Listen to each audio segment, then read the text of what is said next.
আসসালামু আলাইকুম। আজকে আপনাদের সাথে শেয়ার করব স্কুইড বা কালামুরি কিভাবে পরিষ্কার করবেন, আর সাথে থাকবে আমি কিভাবে ফ্রাই করি। স্কুইডের চামড়া অনেক নরম থাকে, ধরে টান দিলেই খুলে আসে। দেখতে পাচ্ছেন কতটা সহজ।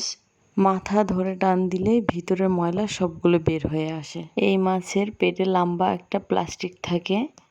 এই প্লাস্টিকটাকে মেরুদণ্ডও বলা যেতে পারে, যেটার উপর ভর করে মাছটা সোজা হয়ে থাকে।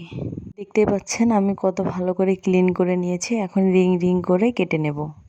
সামান্য পরিমাণ লবণ আর লেবুর রস দিয়ে ভালো করে পরিষ্কার করে নেব।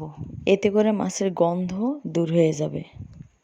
ভালো করে পরিষ্কার করে নেওয়া হয়ে গেলে আবারও একটুখানি লেবুর রস দিয়ে দেব।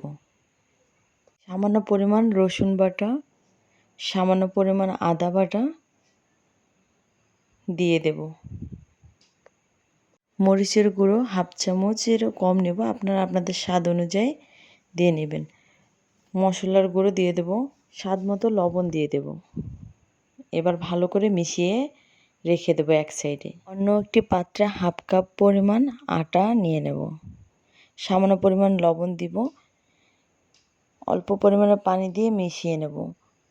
একবারে পানি দেওয়া যাবে না, প্রয়োজন হলে আর একটু পানি নেব।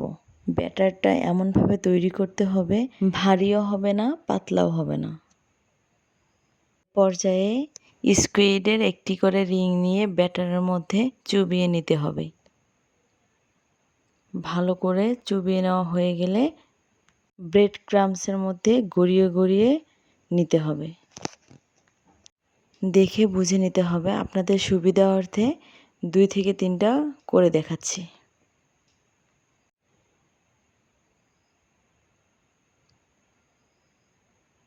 আমার সুবিধার্থে আমি সবগুলো অফ ক্যামেরায় করে নিয়েছি।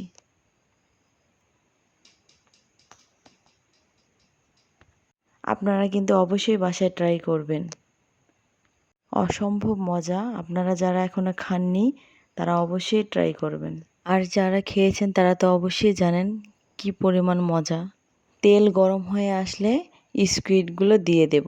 হাই স্পিডে ফ্রাই করা যাবে না, এতে করে তাড়াতাড়ি পুড়ে যাবে। লো স্পিডে ফ্রাই করার ট্রাই করবেন, এতে করে ভিতর থেকে সিদ্ধ হয়ে আসবে আর খেতেও ভালো লাগবে।